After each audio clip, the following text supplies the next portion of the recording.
19 ବର୍ଷର ଲମ୍ବା ଅପେକ୍ଷା ଏବଂ ତାପରେ ଏମିତି ଏକ ଇତିହାସ ଯାହା ସମ୍ପୂର୍ଣ୍ଣ ଆଇପିଏଲ୍ ଦୁନିଆକୁ ଦୋହଲାଇ ଦେଇଛି। ହଁ ଦର୍ଶକ ବନ୍ଧୁ, ପଞ୍ଜାବ କିଙ୍ଗସ୍ ଲକ୍ଷ୍ନୌ ବିପକ୍ଷରେ କେବଳ 54 ରନ୍ରେ ବିଜୟ ହାସଲ କରିନାହିଁ, ବରଂ ଗୋଟିଏ କିମ୍ବା ଦୁଇଟି ନୁହେଁ, ଏକା ସାଙ୍ଗରେ ଅନେକ ଗୁଡ଼ିଏ ବିଶାଳ ରେକର୍ଡ ଭାଙ୍ଗି ଚୁରମାର କରିଦେଇଛନ୍ତି। ଗୁଜରାଟ, ଚେନ୍ନାଇ, ହାଇଦ୍ରାବାଦ ଏବଂ ମୁମ୍ବାଇ ଭଳି ଶକ୍ତିଶାଳୀ ଟିମ୍କୁ ଧୂଳି ଚଟାଇବା ପରେ ଏବେ ଲକ୍ଷ୍ନୌର ପାଳିଥିଲା। ପ୍ରିୟାଂଶ ଆର୍ଯ୍ୟ ଏବଂ କୁପର କୋହଲିଙ୍କର ଭୟଙ୍କର ଝଡ଼ରେ ସମ୍ପୂର୍ଣ୍ଣ ଛାରଖାର ହୋଇଗଲା ଲକ୍ଷ୍ନୌର ବୋଲିଂ ବିଭାଗ। କିନ୍ତୁ ପ୍ରିନ୍ସ ଯାଦବଙ୍କ ବୋଲିଂ ଆଗରେ ସବୁ ଫିକା ପଡ଼ିଗଲା ପଞ୍ଜାବର ଧମାକେଦାର ବ୍ୟାଟିଂ ବିଭାଗ।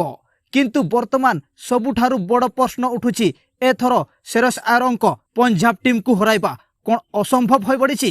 ତେବେ ଦର୍ଶକ ବନ୍ଧୁ, ସମ୍ପୂର୍ଣ୍ଣ ଖବର ଜାଣିବାକୁ ଚାହୁଁଥିଲେ ଭିଡ଼ିଓଟିକୁ ସ୍କିପ୍ ନ କରି ଶେଷ ପର୍ଯ୍ୟନ୍ତ ନିଶ୍ଚୟ ଦେଖନ୍ତୁ। ମ୍ୟାଚ୍ ଆରମ୍ଭରୁ ପଞ୍ଜାବ ପାଇଁ ପ୍ରଭସିମରନ ସିଂ ଏବଂ ପ୍ରିୟାଂଶ ଆର୍ଯ୍ୟ ଓପନିଂ କରିବା ପାଇଁ କ୍ରିଜ୍କୁ ଆସିଥିଲେ। କିନ୍ତୁ ଆରମ୍ଭରୁ ଲାଗୁଥିଲା ଯେମିତି ଲକ୍ଷ୍ନୌ ମ୍ୟାଚ୍ ନିଜ ନାମରେ କରିନେବ, କାରଣ ଷ୍ଟାର ବୋଲର ମହମ୍ମଦ ସାମି ମ୍ୟାଚ୍ର ପ୍ରଥମ ବଲ୍ରେ ହିଁ ପ୍ରଭସିମରନ ସିଂଙ୍କୁ ଆଉଟ୍ କରି ପାଭିଲିୟନ୍ ପଠାଇ ଦେଇଥିଲେ।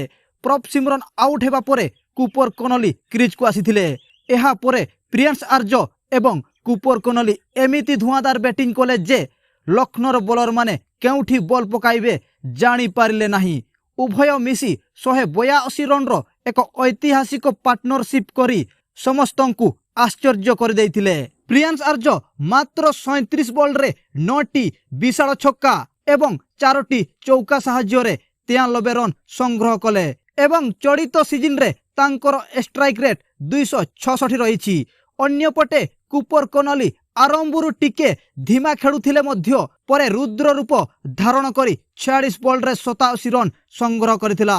ପଞ୍ଜାବର ସ୍କୋର 254 ରନ୍ରେ ପହଞ୍ଚିଥିଲା, ଯାହାକି ଏହି ସିଜିନ୍ର ଗୋଟିଏ ଟିମ୍ ଦ୍ୱାରା ସର୍ବାଧିକ ସ୍କୋର ଅଟେ। କେବଳ ସେତିକି ନୁହେଁ, ଏହି ମ୍ୟାଚ୍ରେ ପଞ୍ଜାବ ଦଳ ସମୁଦାୟ 32ଟି ଛକା ମାରିଥିଲେ ଏବଂ ଏଡେନ୍ ମାର୍କରମ୍ଙ୍କ ଗୋଟିଏ ଓଭରରୁ 32 ରନ୍ ଆସିଥିଲା, ଯାହା ଏହି ସିଜିନ୍ର ସବୁଠାରୁ ମହଙ୍ଗା ଓଭର ପାଲଟିଗଲା। ଏହା ଥିଲା ଚଳିତ ଆଇପିଏଲ୍ ଇତିହାସର ସବୁଠାରୁ ବଡ଼ ରେକର୍ଡ। ଯଦି ଆମେ ଲକ୍ଷ୍ନୌର ବୋଲିଂ କଥା କହିବା, ତାହେଲେ ମହମ୍ମଦ ସାମି ଏବଂ ମହସିନ ଖାନଙ୍କ ଭଳି ଅଭିଜ୍ଞ ବୋଲରମାନେ ମଧ୍ୟ ନିସ୍ତୁକ ମାଡ଼ ଖାଇଥିଲେ।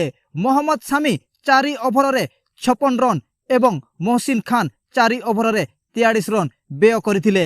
କିନ୍ତୁ ଏହି ବ୍ୟାପକ ସ୍କୋର ମଧ୍ୟରେ ଲକ୍ଷ୍ନୌର ଯୁବ ବୋଲର ପ୍ରିନ୍ସ ଯାଦବ ସମସ୍ତଙ୍କ ହୃଦୟ ଜିତିନେଲେ। ଏହି ଖରାପ ସ୍ଥିତିରେ ମଧ୍ୟ ସେ 4 ଓଭର ବୋଲିଂ କରି ମାତ୍ର 25 ରନ୍ ଦେଇ 2ଟି ଗୁରୁତ୍ୱପୂର୍ଣ୍ଣ ୱିକେଟ୍ ନିଜ ନାମରେ କରିଥିଲେ। ତାଙ୍କର ଏହି ପ୍ରଦର୍ଶନ ପ୍ରମାଣ କରୁଛି ଯେ ସେ ଆଗାମୀ ଦିନର ଜଣେ ବଡ଼ ତାରକା।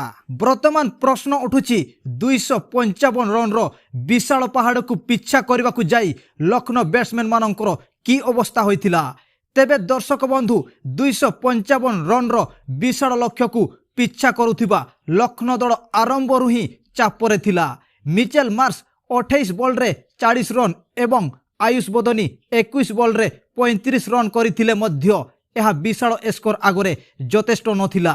ରିଷଭ ପନ୍ଥ ନିଜର ଜବରଦସ୍ତ ଇଣ୍ଟେଣ୍ଟ ଦେଖାଇ 23 ବଲ୍ରେ 4ଟି ଛକା ସହ 43 ରନ୍ କରିଥିଲେ ଏବଂ ଏଡେନ୍ ମାର୍କରମ୍ ମଧ୍ୟ 22 ବଲ୍ରେ 42 ରନ୍ କରି ଟିକେ ଲଢ଼ିଥିଲେ।